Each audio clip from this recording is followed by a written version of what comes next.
Apa yang membuat Bapak memutuskan untuk ikut camp cakep ini di Mas Nastar? Eh, Awalnya saya memang beberapa kali ikut Zoom-nya Ibu Sinta ya. Dari beberapa kali pertemuan melalui Zoom itu, saya ngerasa bahwa ini yang saya cari gitu ya. Ini yang saya cari karena apa yang disampaikan itu related dengan apa yang saya mau, kan gitu dalam kehidupan saya. Sehingga saya mencari-cari informasi eh, apa saja yang menjadi program daripada Ibu Sinta. Gitu ya. Ternyata saya tahu bahwa Ibu Sinta punya camp yang namanya eh, Rumah Samasta dan itu di Ciater.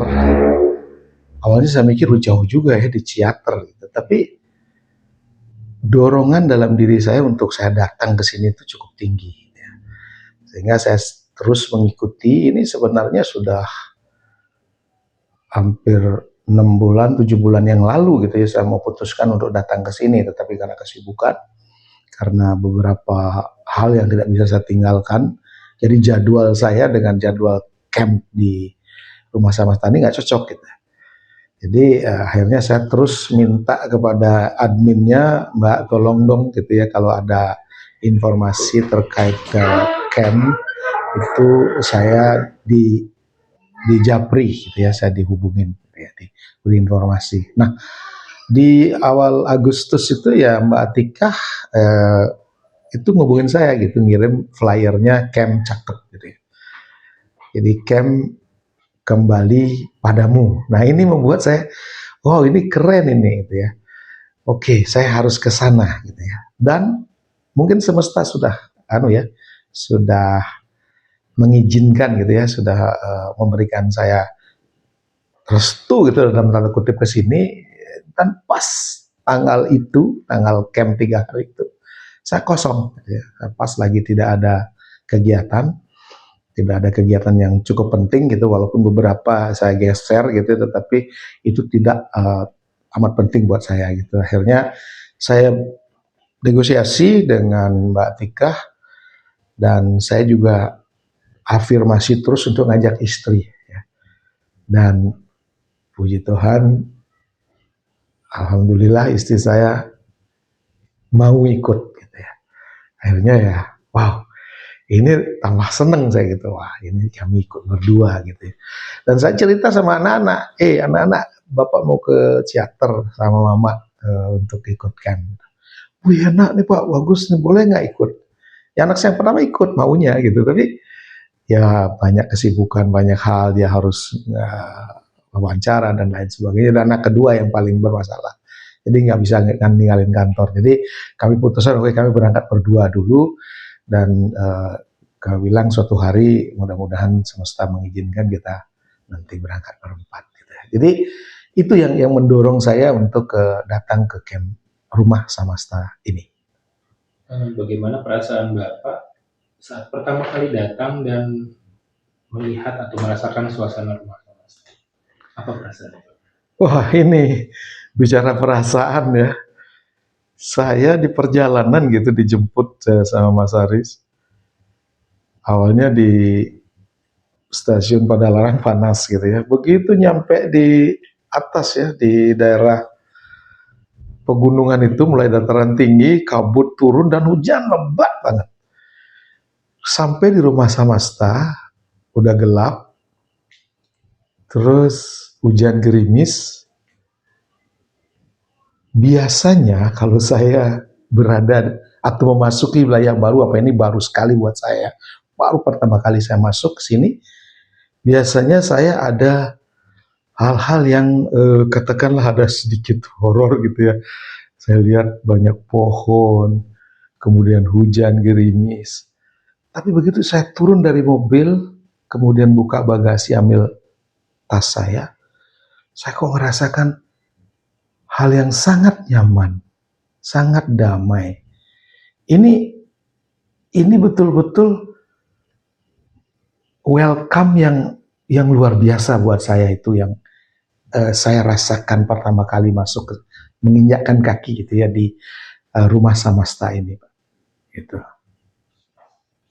Oke, ada nggak apa yang Bapak rasakan tentang energi, misalnya di rumah sama satu, apakah lebih ke tenang, hangat, atau damai, ada nggak?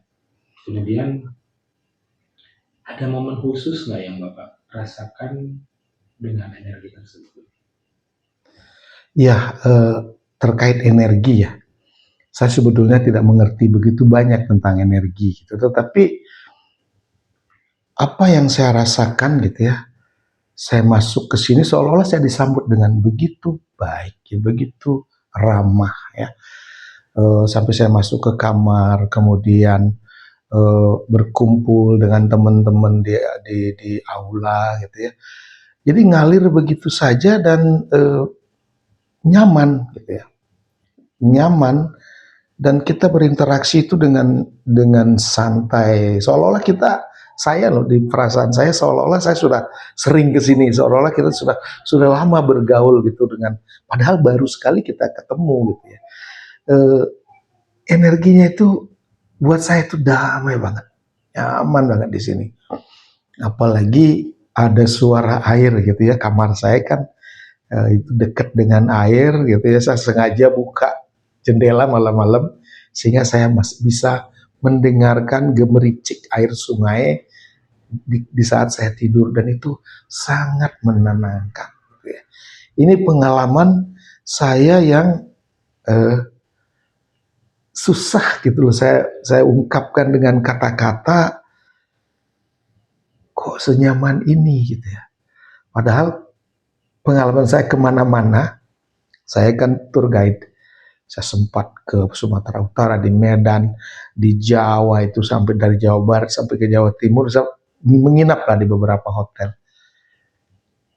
Itu kadang-kadang saya mengalami suasana yang sedikit horor lah, ya eh, eh, pokoknya kurang menyenangkan gitu ya. Makanya saya bisa, oh kok kayak begini.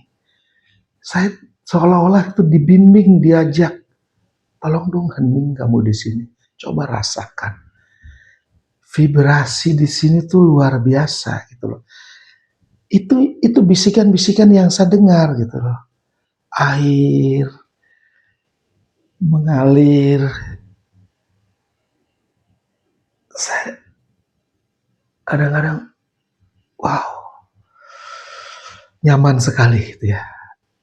Vibrasi energinya besar dan sangat positif. Vibrasinya juga sangat damai, sejuk. Pokoknya kadang-kadang merinding saya gitu loh. Menghela nafas panjang. Oh Tuhan, saya merasa sangat dekat di sini. Itu pengalaman saya, Pak. Saya merasa begitu dekat dengan Tuhan.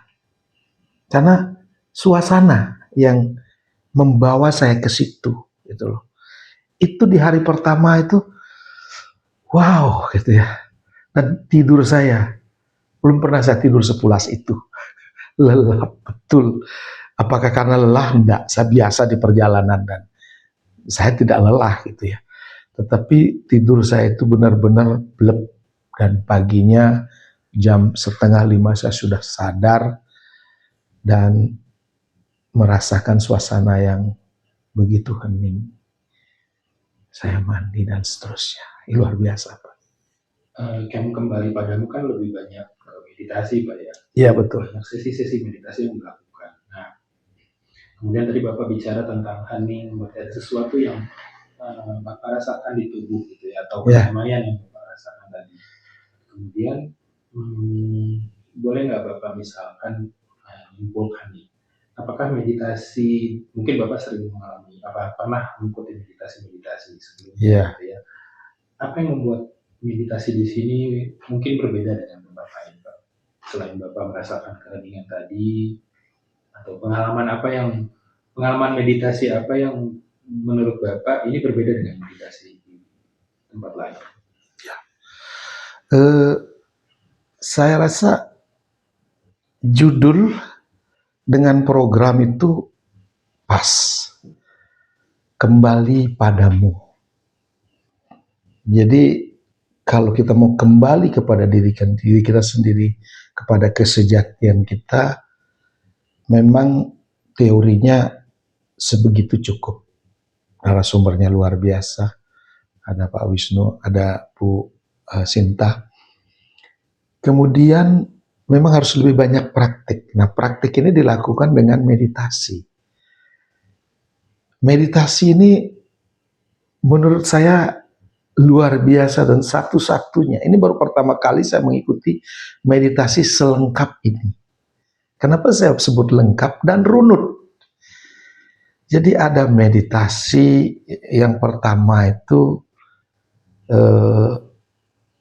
apa ya Pak? Meditasi pertama saya kurang hafal ininya, judul-judulnya. Oke. Yang pertama mungkin menyapa ilahi. Menyapa ilahi itu.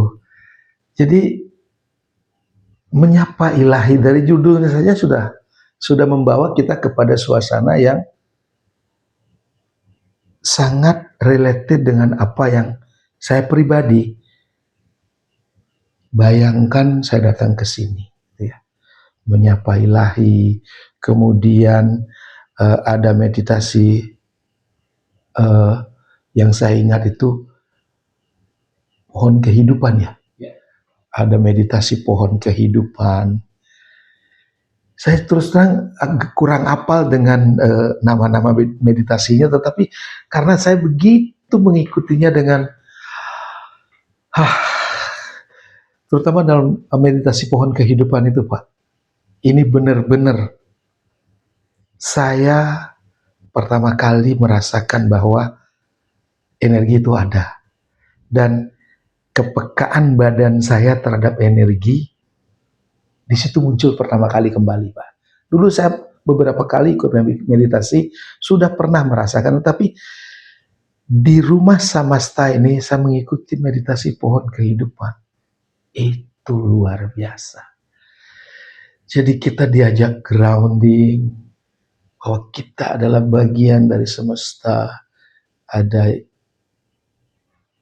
Ibu Pertiwi, ada Bapak Akasa. Kita tumbuh di tengah-tengah itu ibarat sebatang pohon yang kuat. Ini luar biasa, ini saya merinding lagi Pak. Itu setiap saya mengingat gitu ya, meditasi pohon kehidupan itu luar biasa buat saya. Kemudian dilanjutkan dengan bahkan sampai ada meditasi kematian ya. Ya, ini meditasi kematian mungkin judulnya serem gitu, meditasi kematian, tetapi begitu dipaparkan. Mengapa kita harus mengikuti meditasi kematian? Karena kita, siapapun, apapun titel Anda, setinggi apapun jabatan, sebanyak apapun duit yang Anda punya, sekaya apapun, kita akan menuju ke sana. Jadi ini mempersiapkan diri, merasakan bagaimana kita menyadari dalam diri kita akan hakikat kematian itu. Ini yang luar biasa. Pengalaman saya itu susah saya tuturkan gitu ya, hanya bisa saya rasakan. Awalnya saya ragu gitu ya, jangan-jangan benar saya mati nanti gitu ya. Tetapi begitu saya lakukan, bagaimana kemudian kita pada saat meditasi itu pengalamannya luar biasa. Kita bisa melihat tubuh kita kembali lagi kepada diri kita. Itu pengalaman yang mesti harus dialami gitu ya. Kalau dipaparkan mungkin bisa salah persepsi, nanti memang harus dialami. Meditasi kematian itu harus dialami. Kemudian yang terakhir itu kemarin waktu kita meditasi di sini, apa itu Pak yang Oh, sebelum ajna. Sebelum ajna, Sebelum ajna penyatuan. Penyatuan, ya, penyatuan. Jadi saya melihat rurutan meditasi itu jadi 1, 2, 3, 4, 5. Berapa kali kita meditasi? 6 kali ya? Ya, 6 kali. Sampai meditasi ke-6 itu. Jadi peningkatan pemahaman kita itu runut gitu loh Pak. Runut mengalir begitu saja sehingga tidak loncat-loncat. Lagi ke sini, lagi ke sana, lagi ke sini. Jadi bingung. Jadi secara praktik itu runut, kemudian secara teori itu juga runut. Jadi mestinya habis ini sini, kemudian ini, kemudian ini. Kemudian yang paling penting di sini adalah secara vibrasi, secara energi, kemudian pengalaman supranatural kita di saat kita meditasi itu juga nyambung gitu. Nyambung. Sehingga pada akhirnya di akhir meditasi itu kita betul-betul ngerasa bahwa wow, I'm here. Saya di sini. Saya kembali kepada diri saya. Saya menyadari bahwa sesungguhnya saya itu ini. Jadi luar biasa. Luar biasa. Jadi aduh, kadang-kadang saya kalau mau bicara, ngobrolin ini duluan keluar air mata Pak. Itu karena terharu gitu loh Pak. Terharu betul saya dengan proses yang saya alami di sini di Rumah Samasta. Dari seluruh materi yang ada di camp ini, apa yang paling membekas buat Bapak?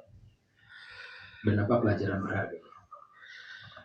Yang paling membekas, sebetulnya ini proses buat saya. Jadi dari awal sampai akhir itu saya ikuti dengan sangat baik. Tetapi yang paling membekas dan pengalaman saya sangat istimewa di situ adalah meditasi pohon kehidupan. Ya. Tetapi tidak kalah pentingnya adalah penyampaian teori, dasar-dasar alasan mengapa penting kita mengikuti kegiatan ini. Itu yang pertama disampaikan Bu Sinta, kemudian Pak Wisnu dengan gayanya yang luar biasa menyampaikan terkait dengan siapa diri kita, kemudian apa-apa yang mesti kita lakukan agar kita bisa selalu berada di sini saat ini dan sadar. Itu Pak. Ada nggak momen-momen tertentu yang mengubah cara pandang Bapak terhadap diri sendiri dan kehidupan? Momen saat kita meditasi di air, di sungai. Jadi di sungai itu karena dengan air, kemudian narasi yang disampaikan di saat kita berendam, bahwa tubuh kita itu 90% adalah air. Kemudian di air kita sekarang menyatu dengan alam. Dibarengi dengan narasi itu, rasanya itu luar biasa, seolah-olah kotor tubuh saya itu tergerus dibawa oleh air, dimurnikan, dibersihkan. Dan energi di sungai itu Pak, itu luar biasa. Luar biasa energi itu. Cuma di sini saya merasakan energi seperti itu gitu ya. Jadi energi yang menuntun, energi yang melindungi gitu ya. Yang merangkul. Ini luar biasanya gitu. Energi tersebut. Sehingga setelah saya bermeditasi di sungai itu, jujur Pak, saya merasa sangat plong. Kemudian istri saya juga seperti itu, dan disitulah kami sebetulnya pertama kali lebih dalam dari hubungan suami istri. Setelah itu malamnya sebelum kita tidur kita bercerita apa yang dirasakan dan lain sebagainya. Istri saya itu mulai juga merasakan hal yang mirip-mirip dengan saya. Karena logika istri saya lebih kenceng, Pak. Dia selalu berlogika gitu. Tapi setelah itu dia luluh. Saya bilang luluh lantak dia gitu loh. Dengan pengalamannya dia, oh Pak, terima kasih sudah ngajak saya ke sini. Gitu. Ini berkesan sekali buat saya. Gitu. Nah, setelah Bapak sudah mengikuti ini, Bapak sudah merasakannya juga gak ya? Apa sudah mendapatkan ya apa yang Bapak rasakan buat tubuh, pikiran, dan jiwa? Apa yang paling Bapak syukuri dari pengalaman beberapa hari di masa-masa, dan apakah ada hal yang baru yang ingin Bapak terapkan dalam kehidupan sehari-hari setelah pulang dari sini? Wow, sudah pasti. Habit saya pasti berubah total. Saya merasa terlahir kembali, ya, bahwa Wayan yang dulu ya itu adalah totally different dengan Wayan yang sekarang. Setelah mengikuti 3 hari camp di Rumah Samasta ini, hal pertama, saya sudah merasakan positifnya sadar nafas. Bahwa nafas yang kita sadari itu adalah doa yang terbaik. Itu seperti disampaikan Bu Sinta. Betul. Begitu kita sadar dengan nafas kita, Tuhan itu hadir dalam diri saya.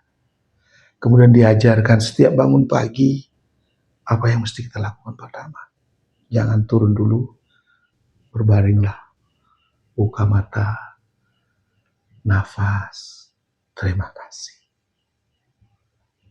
Kemudian saya yang biasanya kedebak-kedebuk, nggak tahu di mana otak, di mana badan, di mana. Setelah saya mengikuti ini, sekarang saya perlahan-lahan mempraktekkan. Saya bisa hadir di saat saya ngapain, itu hadir penuh di sana. Jadi kesadaran saya ada di situ, total. Ini sangat berkesan buat saya. Dan ini juga terjadi pada istri saya. Terakhir, pas hipnosis, Pak.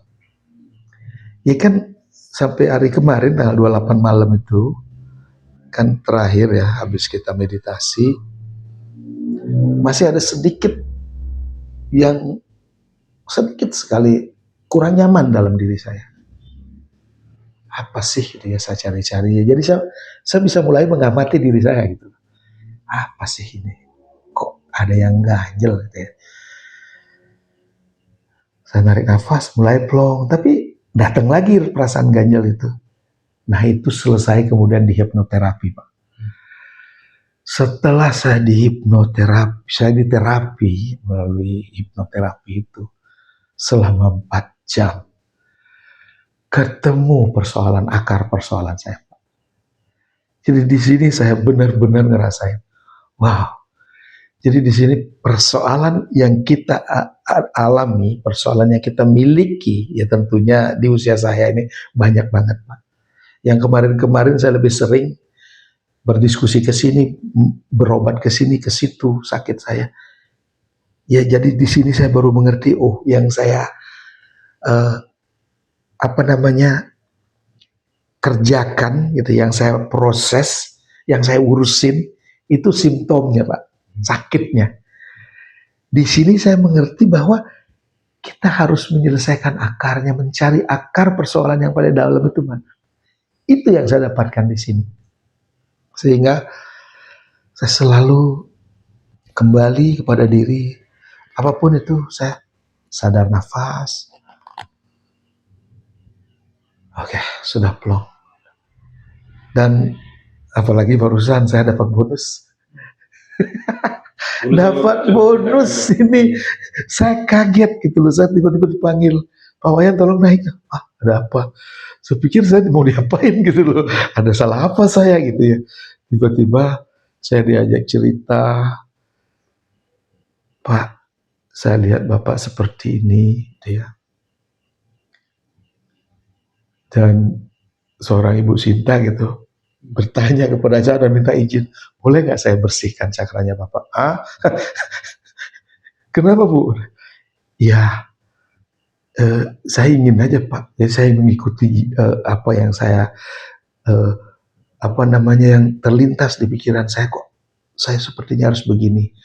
Waduh, dengan senang hati Bu, saya sangat berterima kasih kalau Ibu mau melakukan ini. Akhirnya ini juga pengalaman yang mungkin akan selalu melekat di kepala saya. Pembersihan cakra itu dilakukan. Saya disuruh berbaring, tutup mata, tarik nafas teratur, keluarkan, fokus pada musik. Saya berada pada kondisi hipnosis, jadi tiba-tiba kaki saya terasa dingin, gitu. Wah, ini kenapa gitu? Jadi di bawah kaki saya itu di betis saya sampai ke bawah paha itu bergetar gitu, seolah-olah ada yang jalan naik, kemudian di pinggul saya, dan dia masuk, dek gitu, menyatu di dalam. Dan disitulah saya rasakan ada gerakan naik di tulang ekor saya, ser, dan sampai di sini, sampai di tengah-tengah punggung saya, diem. Kemudian ubun-ubun saya seperti ditindih balok, nggak bisa bergerak, ditindih balok. Ini kenapa? Ini apa yang kepala saya, apa saya jedut tembok atau apa? Tapi nggak berkuasa saya gitu ya. Jadi yang di punggung turun lagi gitu ya. Kemudian sensasi yang getaran itu naik ke tangan sampai ke sini. Rupanya saya lihat videonya itu Bu Sinta bersihin aura saya gitu dari kaki dengan beberapa gerakan tiba-tiba begini. Saya dilihatin videonya. Oh, jadi ibu bekerja tadi ya tak kira cuma diam gitu. Itu sensasi pengalaman saya luar biasa. Tiba-tiba kaki saya terasa ketekan gitu ke bawah, gitu ke bawah. Ini apa yang nekan kaki saya? Tiba-tiba hangat, ngalir gitu. Nah itulah pembersihan cakra itu luar biasa. Energi juga semakin peka gitu ya saya rasakan. Energi di tubuh saya ini ngalir. Kemudian tiba-tiba pada hampir-hampir terakhir itu tangan saya yang tengkurap ini tiba-tiba naik krek-krek. Jadi ada disentuh di sini gitu di ini di sini ya disentuh tetek gitu di naik tetek gitu, naik. Setelah mungkin sekitar 35 derajat naiknya diem. Nah mulailah di telapaknya tuh terasa tekanannya tuh luar biasa. Masuk ke dari itu ke saya, ke badan saya. Kemudian tangan kiri saya mulai gerak-gerak juga. Tetapi nggak begitu tinggi, cuman sedikit sekali dia naik. Dan itu rupanya masuk juga energi dari sini. Pada saat Bu Sinta, saya lihat mengerjain badan saya gitu loh dari atas segini, kemudian di kepala dari sininya.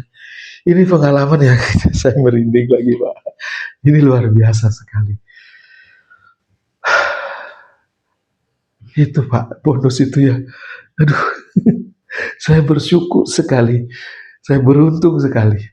Ya, saya sebetulnya sudah harus pulang tadi kan. Tiba-tiba pesawat saya tidak dapat tiket, jadi saya harus pulang malam dan mungkin semesta bilang, lu diam dulu di sini ya, kamu harus mengikuti ini gitu, biar kamu rasakan betul-betul lengkap gitu apa yang kamu alami gitu di rumah Samasta ini. Gitu.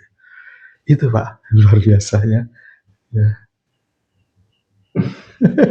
Tapi bingung saya. Kalau misalnya Bapak harus menyimpulkannya dalam 3 kata, camp cakep ini apa Pak? Kalau Bapak harus kayak menyimpulkan Menyimpulkan dalam 3 kata. Dalam 3 kata. Menggambarkan camp cakep ini. Camp cakep dalam 3 kata. Woi. Apa ya? Dalam 3 kata.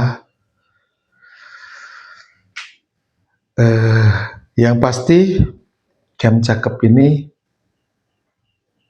keren. Sangat bermanfaat. Dan berharga untuk diikuti. Itu. Saya dalam 3 kata saya nggak sanggup, Pak. Jadi dalam 3 kalimat lah. Keren, ya. Ini benar-benar keren banget gitu ya. Kemudian sangat bermanfaat buat hidup kita. Jadi karena di sini betul-betul kita kembali kepada diri kita sendiri, kepada kesejatian kita. Itu mengenali sang jiwa sejati kita, itu yang kita cari ke sini. Itu yang sering kita lupakan karena selalu kita didistract oleh pikiran-pikiran kita, ego kita. Sehingga jiwa kita itu sebetulnya udah memberikan kita sinyal apa-apa gitu ya. Kita dengan ego kita dengan pikiran-pikiran analisis kita, analitik kita itu mengabaikan itu dan nggak mungkin. Ya inilah yang terjadi kemudian. Ada sakit, ada ini, ada itu. Nah, makanya yang ketiga, camp ini sangat berharga untuk diikuti. Karena disinilah kita bisa mengenali diri kita dan bisa kembali utuh kepada diri kita, kesejatian kita sebagai manusia. Itu, Pak. Ada pesan nggak Pak buat teman-teman yang mungkin ragu ikut camp atau ada teman-teman terdekat atau kerabat dekat yang buat menurut Bapak membutuhkan camp? Apa pesannya? Buat sahabat-sahabat saya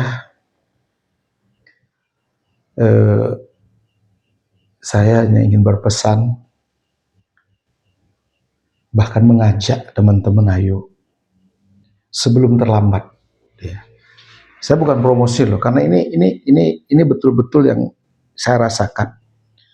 Saya ingin mengajak teman-teman itu kembali, bisa merasakan hidup baru seperti saya itu. Kalau berbanyak kita seperti saya ini kayaknya keren deh gitu ya. Kita bisa sadar pada diri kita, kemudian kita bisa saling menghargai satu sama lain. Itu luar biasa. Ayo, rencanakan. Kalau sudah ada kemauan, pasti bisa. Saya, dalam kondisi jujur ekonomi yang lagi tidak baik-baik saja, gitu ya. Saya bertekad bahwa inilah yang harus saya selesaikan dulu. Saya selesaikan diri saya dulu sendiri, sehingga dengan saya beres, jadi firm diri saya, maka apapun urusan itu, saya yakin pasti dilancarkan. Pasti akan bertemu pasal-pasal yang sudah tercecer itu. Itu keyakinan saya. Makanya, ayo sahabat, teman-teman semua yang sudah lelah dalam tanda kutip menjalani kehidupan ini, ayolah kita ke sini. Kalau butuh informasi ya kontak saya aja, hubungin saya bisa cerita banyak loh tentang camp Rumah Samasta ini. Terima kasih banyak Pak